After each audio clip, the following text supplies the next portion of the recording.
All right, Marmel, welcome back to the Productivity Show. How's it going? Hi, Brooks. Good to be back. I'm doing good. How are you? I'm excellent. So I'm not sure if this is like information we're allowed to talk about on the podcast, or if we've even mentioned it before. But Marmel is so dedicated to the Productivity Show that when she comes to join us and record, she actually does it, checks into a hotel and does it from there. And it's a hotel that I was in the Philippines a while ago and stayed at. So I'm enjoying. We record this on video, so I'm enjoying seeing my old neighborhood in Dumaguete, the Philippines. So it's great to see that. And actually, the concept of checking into the hotel to record the podcast is kind of relevant actually to today's topic, because we're going to be talking about designing your environment. And Marmel moving into a hotel to record the podcast is a great example of how sometimes if your environment isn't going to support what you need to do your work, sometimes you got to change things up. So we're going to be talking about designing your environment to help you do your best work. But at the start of every episode, what we like to do is we do our top 3 resources. So we share some things that we're loving these days that we are making us more productive. And so I'm about to share that. But before we do, I just want to introduce myself. My name is Brooks. I'm the operations director of Asian Efficiency, where we help people become more productive at work and in their life. Okay. And this is Marmel. I'm the Scrum Master for Agent Efficiency. I'm basically here to support the team. Support the team. Yes, Marmel's always the one supporting the team. I actually had a different intro for Marmel written, but she didn't read it, so that's totally fine. I got it. So anyway, our top 3 resources. So number one is a site that and a service that I personally have not used, but I know Marmel, you have used it, and other members of the AE team have used it, and it's called Visit a City. And so what this does is it helps you plan a trip and organize tours if you're going to a city that you're not familiar with, without having to hire a tour guide and that sort of thing. It lets you plan out the whole thing right from Visit a City. So if you're going to a new place, check that out. Number 2, something I do have experience with, is the Contigo Auto Seal West Loop stainless steel travel mug, which is a long way to describe a simple travel mug. But when they say that it is auto seal, what this means is it's spill proof, and it really is spill proof. I actually was pretty skeptical about it because I've used other travel mugs that say they're spill proof, but then some comes out. But my wife, I bought this actually for my wife, and she throws it in her computer bag, which frankly I would never do, but she does it. And even if it has coffee and stuff in it and stuff like that, it doesn't spill at all. So I'm not recommending that you throw it in your computer bag. I'm just saying that's what she does.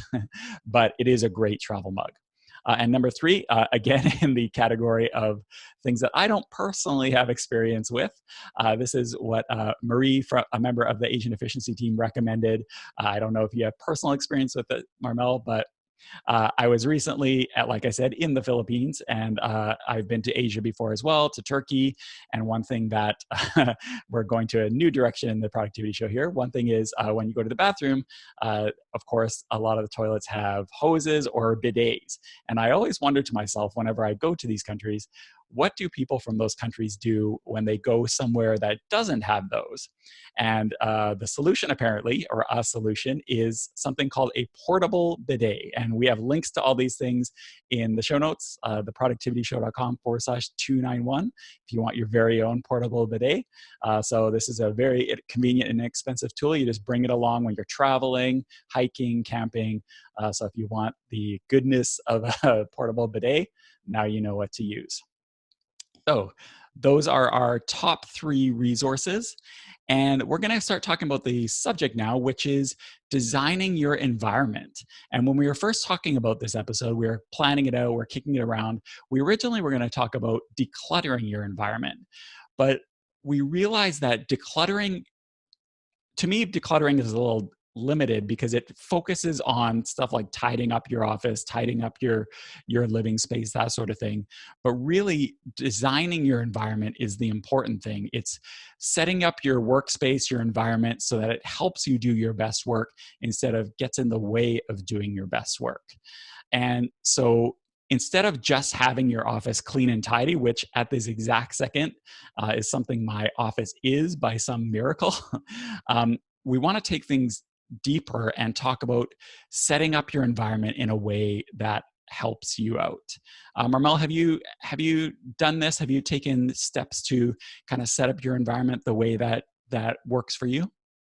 Yeah, definitely. Right now I'm in a hotel room because we're recording the podcast because I don't want to worry about my dogs barking while we're recording. So I made a decision that when we are going to record a podcast and I'm your guest, I check in a hotel where the internet is great, because I did at one point record at home, and all I could think about was, what if Zoe starts barking? What if So I do that, and at home, I didn't used to have like a home office, so it was a terrible mistake. First, it was working inside the bedroom with with the bed, you feel sleepy just looking at your bed, and then I started working in the living room, and then so many distractions, and then finally when we decided to just make our home office, because Lloyd, my husband, also works from home, that's when I took into consideration as to what I want my home office to look like and what it should have that will support me in what I do.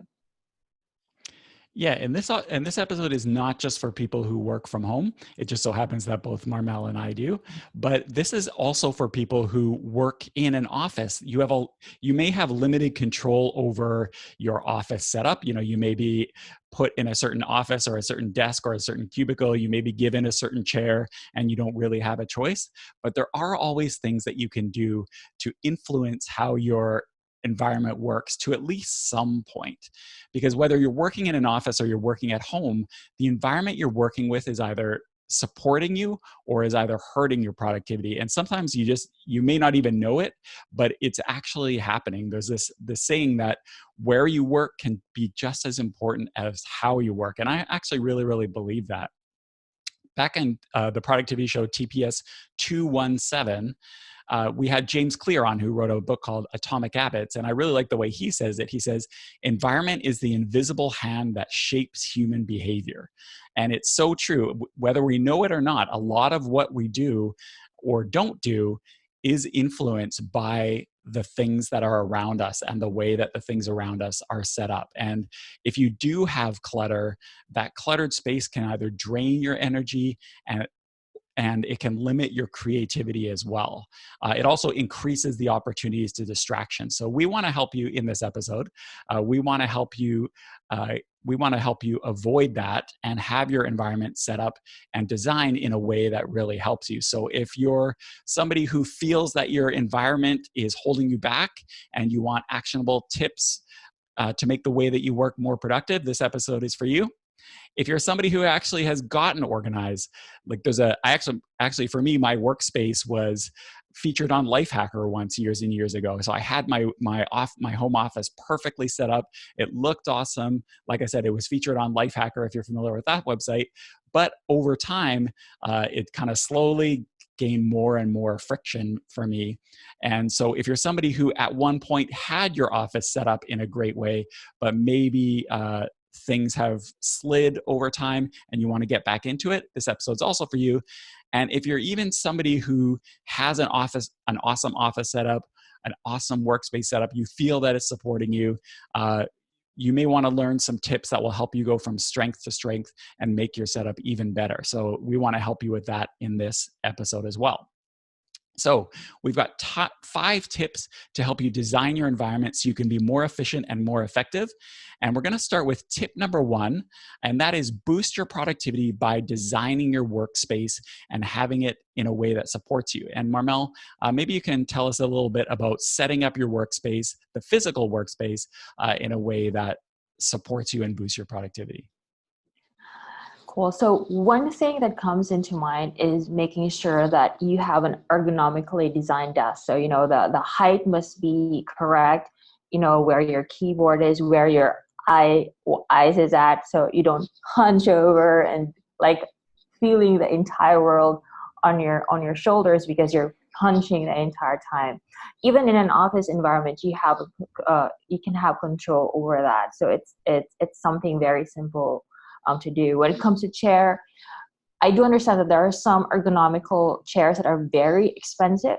So like here in the Philippines, it's very expensive to get one. So what I did, I got a regular chair, but then I got there's a cushion that's specifically designed for your back so that, it's comfortable and then it's always arched.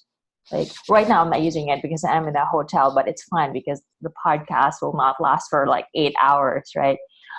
So it really impacts your productivity, because if you're uncomfortable, then you'll always be shifting, in your chair and, just doing other stuff because you cannot think straight. You might not notice it, but it really does impact your productivity. That sounds like a challenge to make this podcast last 8 hours. Yeah, but I'm glad you brought that up about how a lot of times if you think you need to do an ergonomic setup, that you need to go out and buy like a Herman Miller chair or all these expensive things. It doesn't really have to be that way. You could find something that you rest your feet on that adjusts your posture a certain way. You can find something that just even if your seat is not ideal, you could get cushions and that sort of thing. If you have the ability to buy specific ergonomic things, that's great. But if you don't, there's always solutions. We actually have in our dojo, which is our productivity community, you can check it out by going to theproductivityshow.com/dojo. We actually have a great course that takes you through setting up your workspace in an ergonomic way and exercises you can do. It's one of my favorite dojo courses that we have, so you can check that out. And we also talked about this subject in the past in the productivity show TPS292. It's funny that you say that about how you don't sometimes you kind of know that your setup isn't ideal, but you don't, it's not like a conscious thing. And I've actually found that I just changed my desk. I've mentioned on the podcast a number of times recently that I did a big office reno. So I'm at a brand new desk. I mentioned it in the podcast last episode. It's called the Jarvis by a company called Fuller, and it's a sit and stand desk. And you just press a button and it adjusts the height. It's great. I'm using it right now. My old desk, which is from IKEA, which I'm looking at over to the left, which is, I have 2 desks in my office at the moment.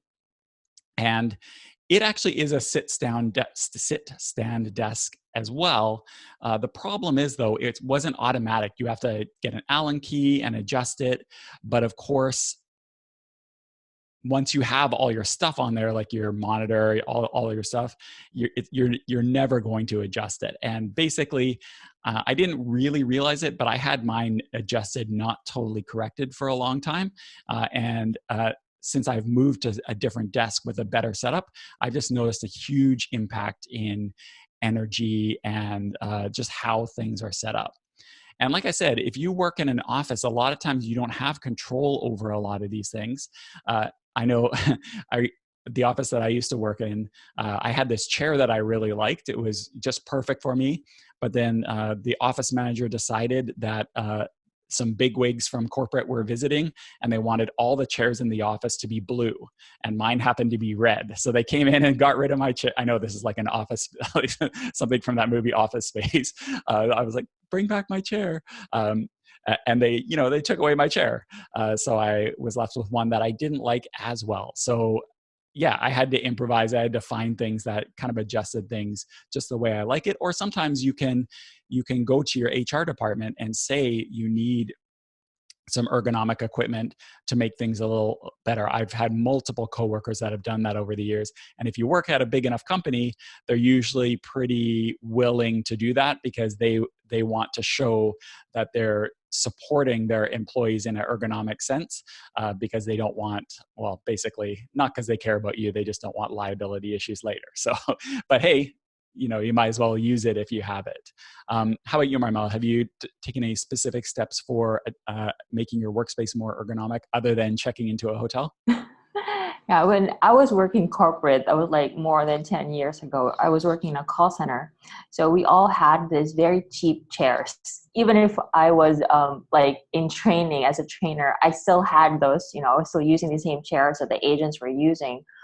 So it was yeah, it had a cushion, but it was really terrible for the back. So I would bring my own, a cushion to work, used to add on to my chair, because if you're sitting down for like more than 2 hours, and I had no idea about, you have to stand up every 30 minutes to make sure your back is okay. So I had no idea about that. So I was sitting, especially when I'm studying for a training session, I'd be sitting down for 2 to 3 hours. And when I stand up, it's like, oh my God, my back was killing me. And I was like 23 years old and I felt like I was 80. So I made those adjustments for me.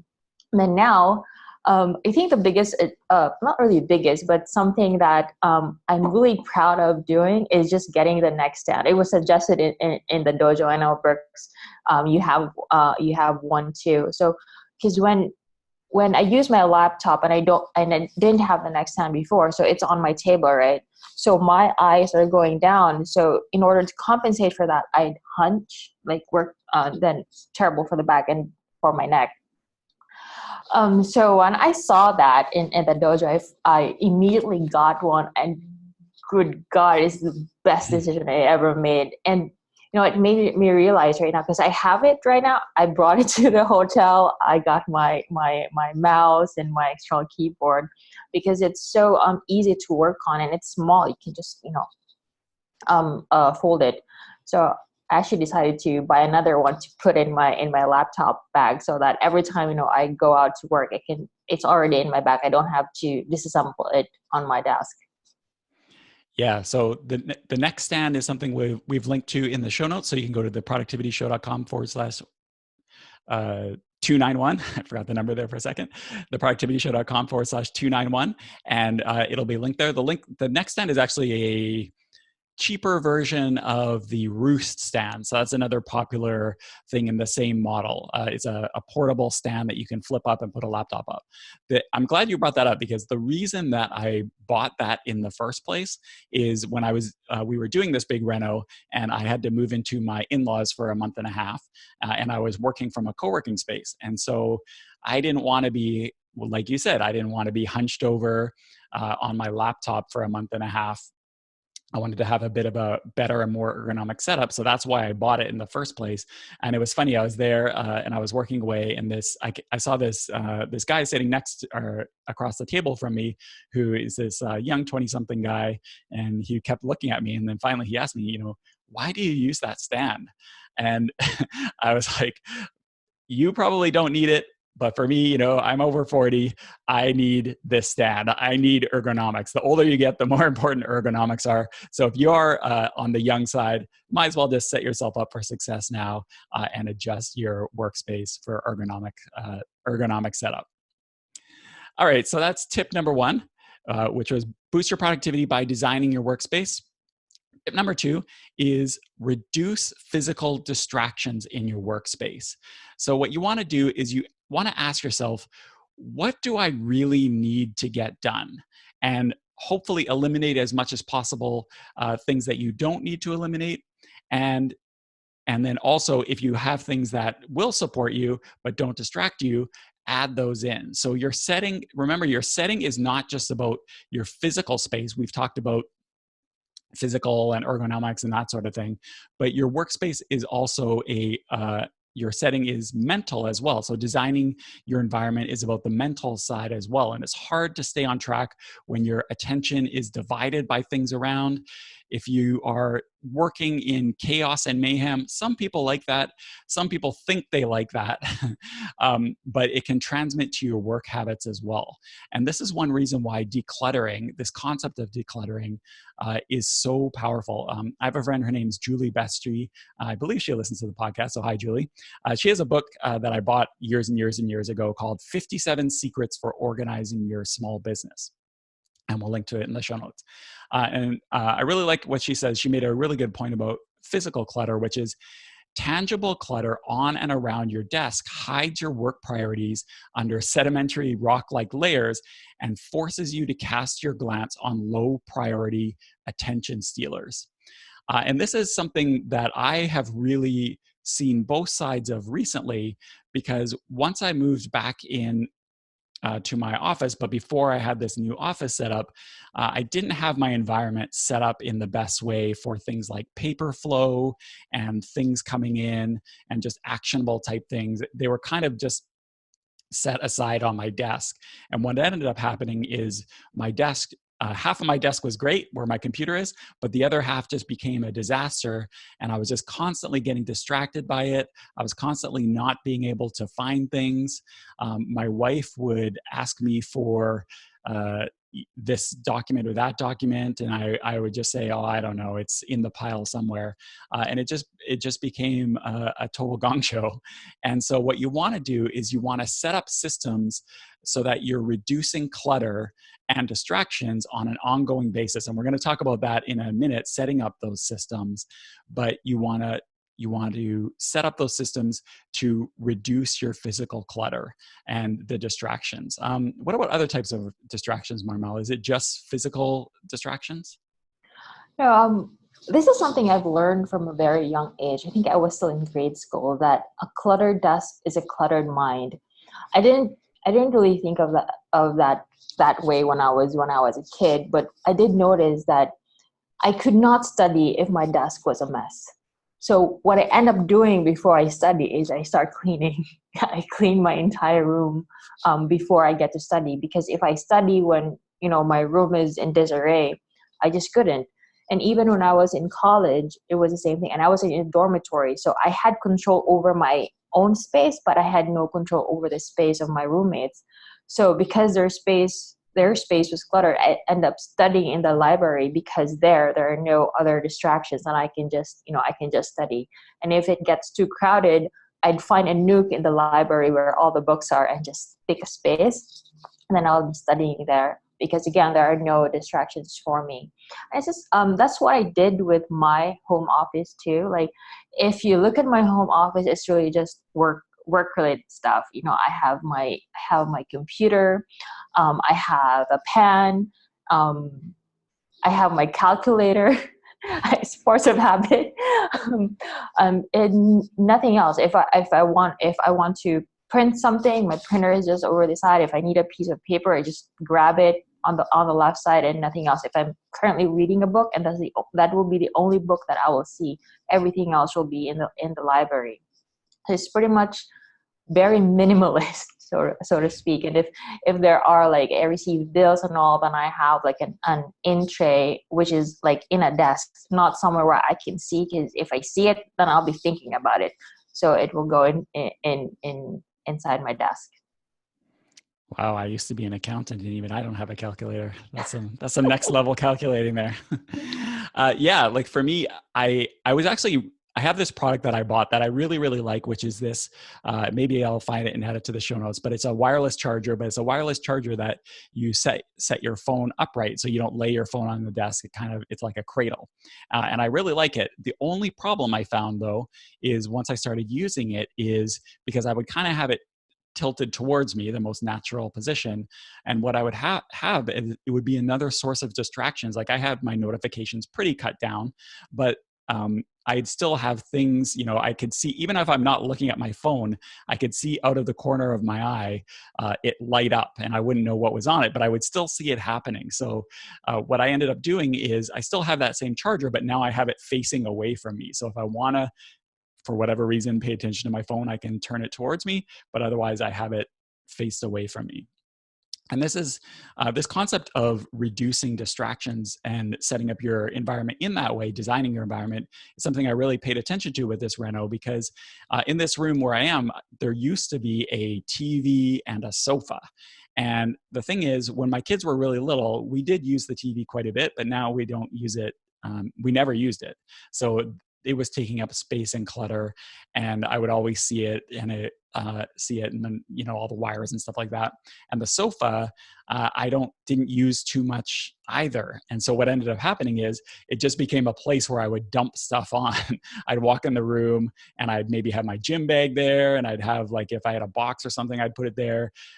Maybe some laundry, it would end up there, and it ended up just being a place that stuff got dumped. So when I did this reno, I made sure to get rid of get rid of the sofa, got rid of the TV and the TV stand and all that sort of stuff, because they weren't things that were helping my environment. They were things that were even at least subconsciously taking away. So that's one thing that you want to do.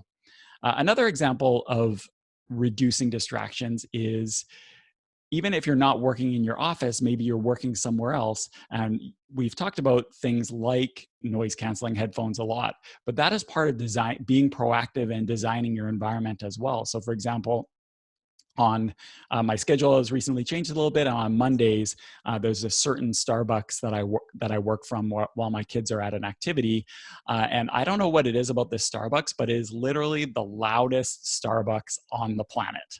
Like I, I was recently in Starbucks in Asia, and this Starbucks is nothing compared to that. I don't know what it is about the acoustics in that place, but it's brutal. So noise canceling headphones to the rescue. As soon as I walk in, as soon as I elbow somebody away so I can grab a seat, I just put in my noise canceling headphones, and I have that hour of focused work, even though the environment around me is not conducive to work. But I'm using tools, in this case a noise canceling headphone, to create that environment. Actually, Diana has a really great question, which is, we're talking about reducing distractions. We record these podcasts live in front of the dojo, and so our dojo members ask us questions while we're recording. And so Diana asked this really good question, which is, what if you are a visual person, and on the flip side of that, an out of sight, out of mind person, and you need those, or they're helpful to have visual cues to remind you to do something.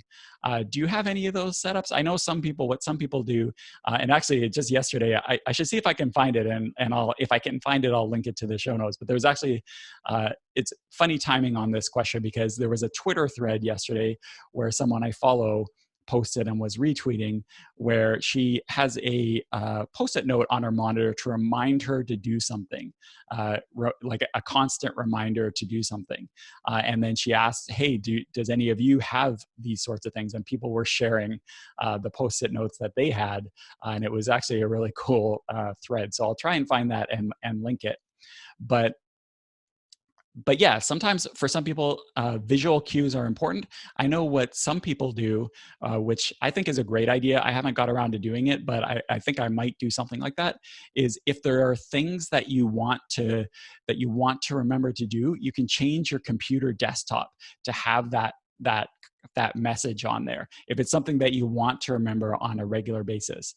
Another tip that I find really helpful, and I know a lot of members of the AE team use, is a Chrome extension, if you use Chrome as a browser, called Momentum Dash, or Momentum is the name of it. And what that does, first of all, it has this really nice photo every day of a stock photo, or not a stock photo, but a photo that it's taken from online. So yesterday was this beautiful photo of Mallorca, which is a place I went a couple of years ago, which was really nice. But the really useful thing is it asks you a question. It says, what should you be focusing on, or what are you going to do today, or something like that.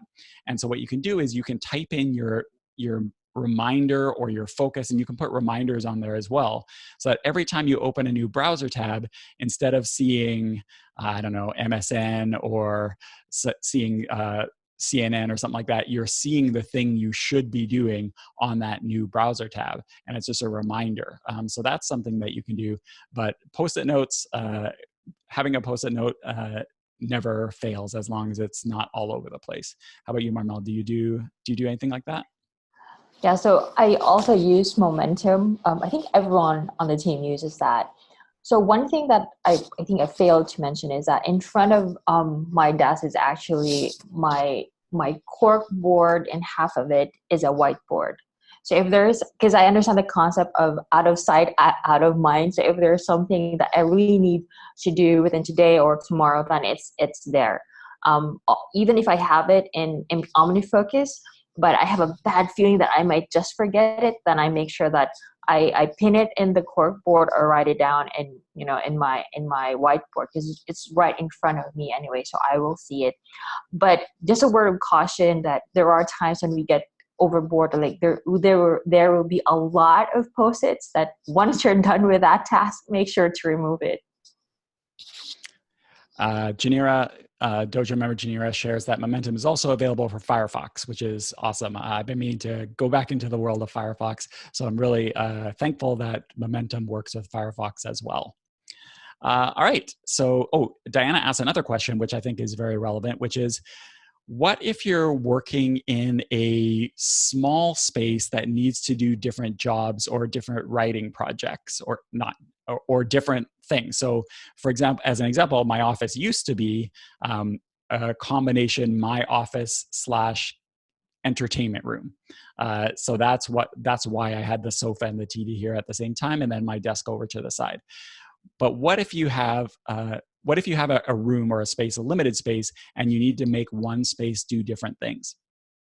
Some suggestions for that. Some people, instead of having like a big desk, a big workspace, have a few smaller places. So they will have like a working desk and a writing desk. That's what some people do.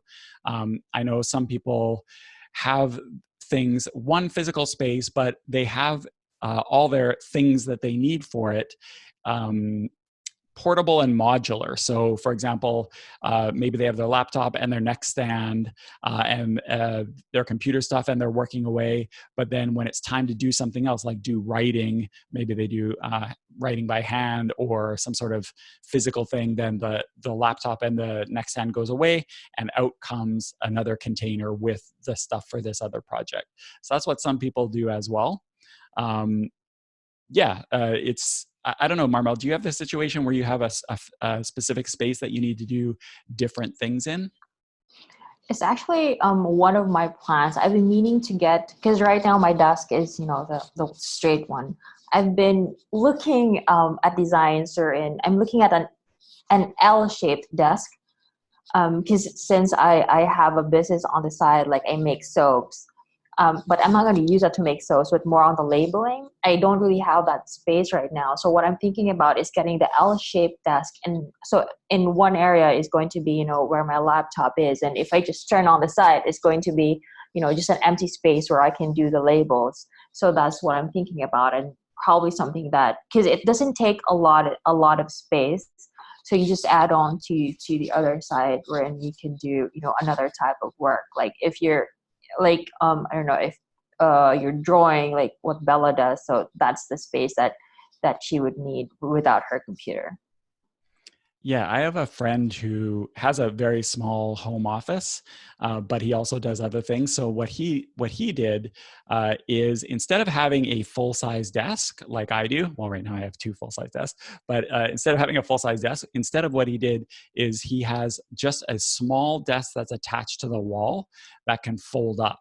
And so he will be there working away, but then he can fold it, get it out of the way, and then, because he has that space, he has what he calls his reading space, and he has other use spaces there as well. So it's just about kind of rethinking. This is my personal opinion. It's about rethinking the things that you think you normally need, like normally need a big desk, that sort of thing, and maybe seeing how you can do things in a modular way to swap things out. So a few suggestions there, but if you have other suggestions for us, if you are listening to this and you've been in this situation, just hit us up on Twitter at Asian Efficiency and let us know. We'd love to hear your ideas as well. Okay, so that was number two, reduce physical distractions in your workspace. So now we will move on to tip number 3, which is reduce digital distraction. And Marmel, what are some ways that you can, that have worked for you or that you've heard of that you can use to reduce digital distraction? I recently reformatted my Mac. So I followed what Brooke said. I backed up my computer. But what I did not do is installed from a backup, because I said, you know what? There are a lot of apps that I wasn't using, and I just wanted to use the iMac just for work anyway. So what I did was I just reinstalled the apps that I use, for work. And it removed a lot of friction of using, what's this new app? Oh, why did I install this app in the first place? And it goes the same with my phone. When I purchased my new iPhone, I didn't reinstall everything, just those apps that I actually need. So I used to have a tendency, there's a new app. let me install this and see what it does. I do that. I forgot what term Mike used to use. Like, oh, there's a new productivity app. Let me try this one. So I stopped. So I stopped doing that, and because I used to have a lot of folders on the iPhone, and a lot of those I didn't even like use like in like a year. So it took up a lot of space. And one thing that I also started doing like a couple of years back was using the iCloud storage. So because I have the iMac and then I have the MacBook, I have everything stored in the cloud. So I don't have to worry about, oh, I don't have this file in my iMac. I have to go to the laptop. So everything is in the cloud.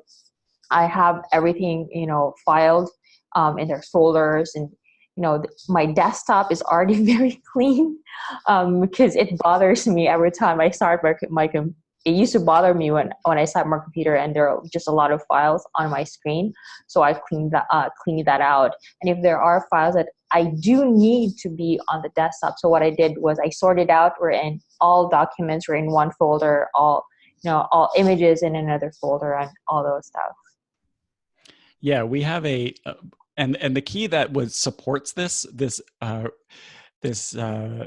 avoiding digital distraction is being confident that that things aren't all over the place, and B, that how to find what you need when you need it. That's where we get into digital distraction, is where we really have this sense in the bottom of our hearts that if we need a file or a document, it's either going to take us a long time to find it or we're not going to be able to find it.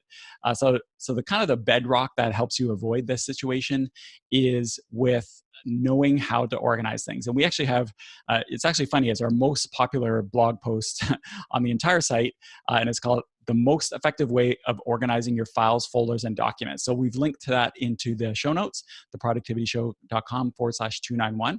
So you can check that out. And another thing that's kind of related to this is email. We've talked about the email a lot on the Productivity Show. So it's all about having a workflow for dealing with email that comes in, and then knowing right away what to do with that email and sending it where it needs to go in a kind of systematic way. And so we have a resource called Inbox Detox that we're going to link to in the show notes that will help you with that. And as far as keeping Marmel, you mentioned not having a messy desktop and that sort of thing. We actually have also a resource called Digital Declutter that you can use to automatically organize your files and folders to keep things decluttered. So we will also link to that in the show notes as well. And yeah, that's what I do. I use the strategies in Digital Declutter and Inbox Detox to keep my email and my files under control. So that's number 3, reduce digital distraction, which we also have a course in the dojo all about reducing digital declutter. So that is or reducing digital clutter, I should say. So if you're a dojo member, that's another resource to check out as well. We take you through how to avoid digital clutter and what to do about it. So we'll go into tip number 4, and that is to eliminate or create friction in your life. So friction is this concept of little things that either consciously or subconsciously will get in your way of the thing you want to do. And it could be like the most minor thing that reduces the likelihood that you're going to stick to your habit or take the action that you otherwise would be taking. And you might notice that I said eliminate or create friction in your life. And you might be thinking to yourself, why on earth would you want to create friction in your life? Well, like I said, friction has a huge influence on your habits. So by making something more difficult to do, even just a little bit, like I said, it'll be much more likely that you're going to do it on a regular basis as a habit. So if you want to encourage those good habits, if you want to encourage things that you want to be doing, then you want to really take steps to reduce the friction in that setup. However, if you have bad habits that you want to do, you want to reduce the likelihood that you're going to do them, then what you want to do is you want to increase the friction to make it just that little bit more difficult or unlikely that you're going to do it. So this is something, again, that we talked about in our conversation with the author James Clear in TPS291. So definitely check that out. And he talks about that a lot in Atomic Habits. But it's about looking at the things that are a part of whatever your workflow or habit or things that you're doing, and see if you want to ramp up the friction or reduce it. Marmel, do you do anything to kind of like consciously reduce the friction in the things that you do? One thing that comes to mind would be like part of my morning ritual. Ever since I started AE was to drink water, the most basic stuff, because I used to not drink water. Like water for me was coffee or Coke, very bad. But now for the past 5 years since I've been in Asian deficiency, that's been part of my habit. And I was only able to achieve that because I removed the friction of physically going downstairs and getting a glass of water. So at night before I would sleep, I would already have my bottle of water. So when I wake up, then the water is already there for me to drink. And another thing is drinking vitamins. So I always tend to forget that. So instead of having it downstairs in the kitchen, my vitamins are on my desk, so that I see it, and then I just have an alarm, and then when that pops, and it has to be during working hours. So there's an alarm, and I see my vitamins, and then I have my water, and I drink it. So I reduce those frictions, because if I do not, then I'd end up, I'll do it later, and I end up not doing it at all. Yeah, I do similar things, both for reducing and increasing friction. I'm going to give an example. I'm going to give a couple examples, and one of them is actually a really embarrassing example of ways that friction was holding me back. So I mentioned that over time, the paper in my life and in my office was getting a little bit out of control. And things were not getting organized sufficiently, and my wife was asking for documents. I didn't have them by hand, which, if you know me, is like a cardinal a cardinal sin for sure. I'm known for scanning things. Let's just say that. One of the reasons for that, if I really analyze things, is the power button on my scanner was stuck a little bit. So when I open my scanner, what should happen is it automatically turns on. However, when I opened my scanner, it wasn't turning on, and I couldn't figure out why for the longest time. But eventually I figured it out, that there was this little button that was getting stuck. So when I opened up the scanner, it wasn't popping out, and therefore the scanner wasn't turning on. So just that little bit of friction of, I have to open up my scanner, and then I have to get something that I can poke into the hole to make it pop up, or I someday need to like figure out on how to fix it permanently. Just that little bit of friction was enough to be like, I'll scan tomorrow. I'll deal with that tomorrow. I just don't have time, quote unquote, don't have time right now.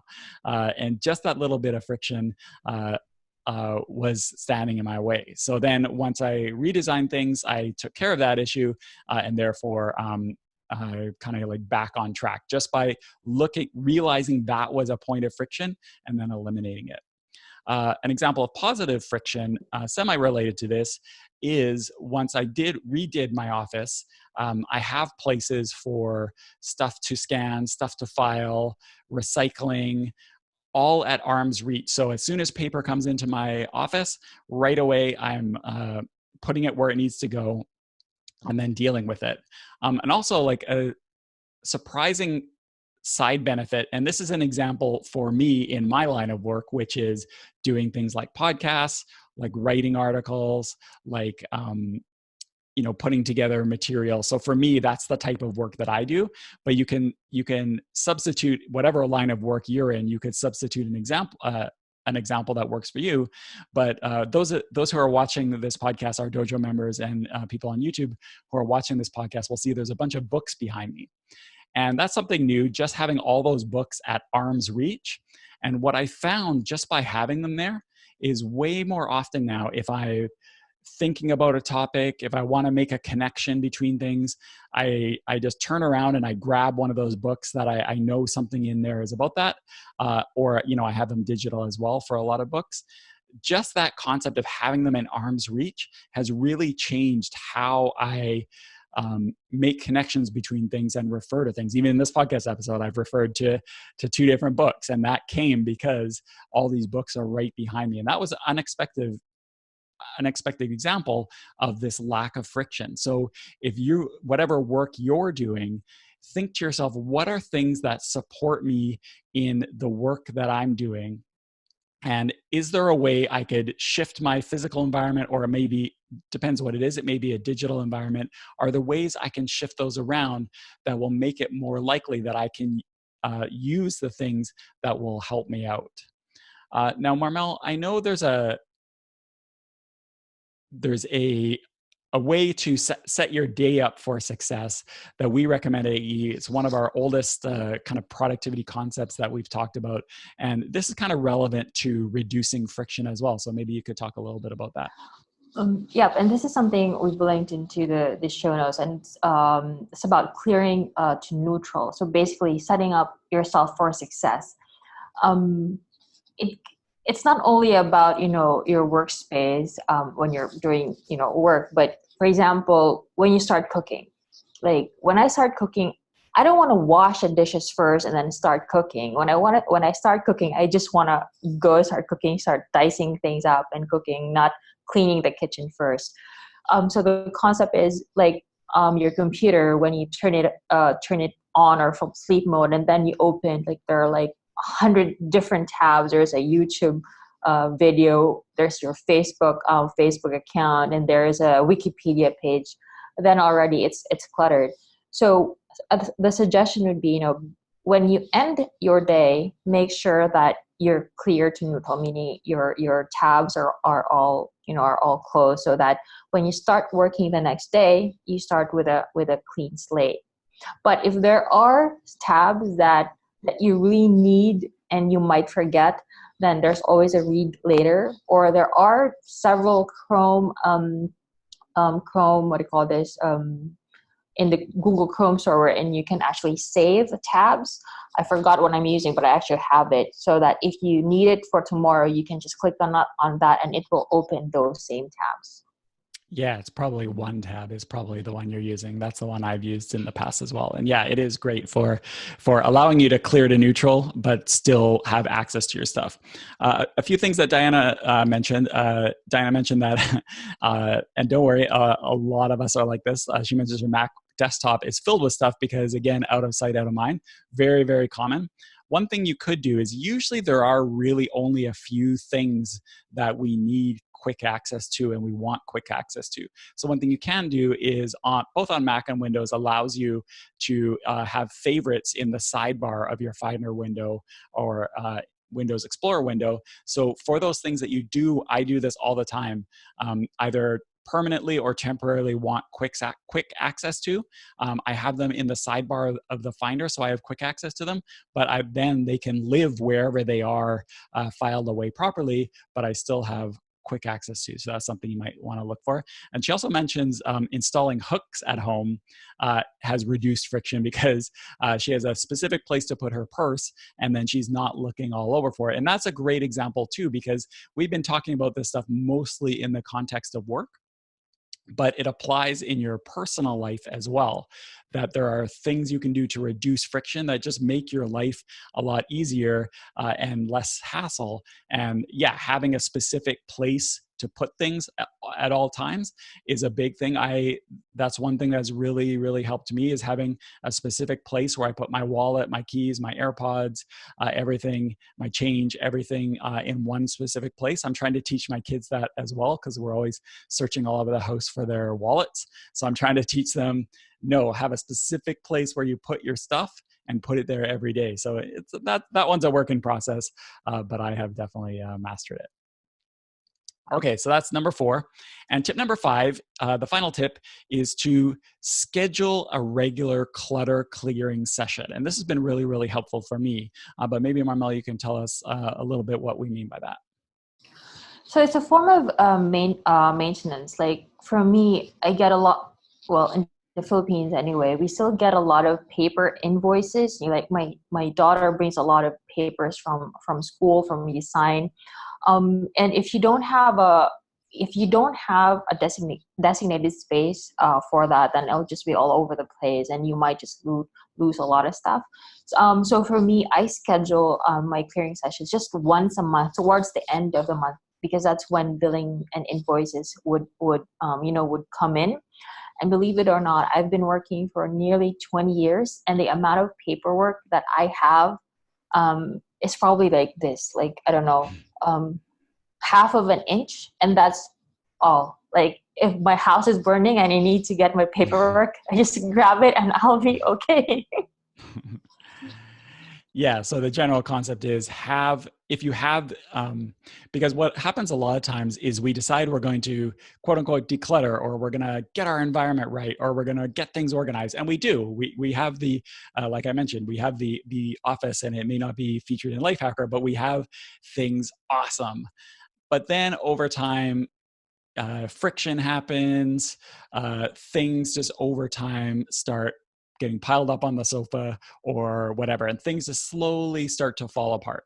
Well, one solution to that is, like you said, schedule a regular clutter clearing session, a regular time that you can just go in. It doesn't have to be half an hour. It can be whatever works for you, and just go in and take care of things, get things back to where they should be. And it's amazing how little time this can take, but what a big impact it can have to do this stuff on a regular basis. So you could tie it, if you're somebody who does GTD and you do a weekly review, you could tie it to that. You do your weekly review, and then you just do a clutter clearing session tied to that. Or you can have it at a different time. Just make sure you set yourself up for success and do it at a time that you know you're not going to fail at. So what I mean by that is, if you know that you're really busy Wednesday evenings, and you know you're going to come home tired, don't schedule your clutter clearing session for a Wednesday night when you know you're just not going to be successful at it. One thing that I've done, so I've been talking throughout this episode about the clutter disaster that kind of happened both because of my sticky scanner and also because of our reno and being out of the house for a month and a half. So I had this clutter disaster, this paper disaster, all this stuff that needed to be dealt with. So what I've been doing over the last week or two, I think it's maybe a week, maybe a bit more than that now, is I have exactly this. I have a 15-minute clutter catch up. So what I do is, and it's usually I tie it just before our morning huddle that we have here at Agent Efficiency. So what I usually do is I'll just say to my Echo, I'll say, hey, Echo, set a timer for 15 minutes. And then I'll just start scanning things, organizing things, and then shredding or putting them away.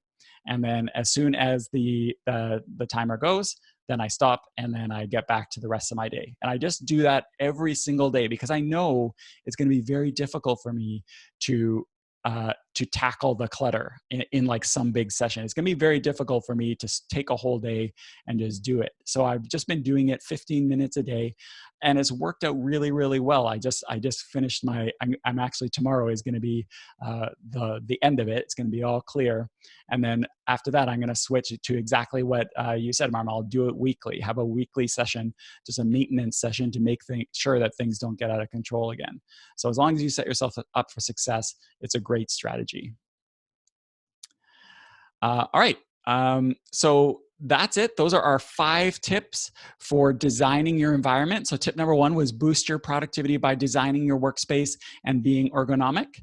Tip number 2, reduce physical distractions in your workspace. Tip number 3, reduce those digital distractions that we all have. Tip number 4, eliminate or create friction in your life to help support the things that you want to be doing.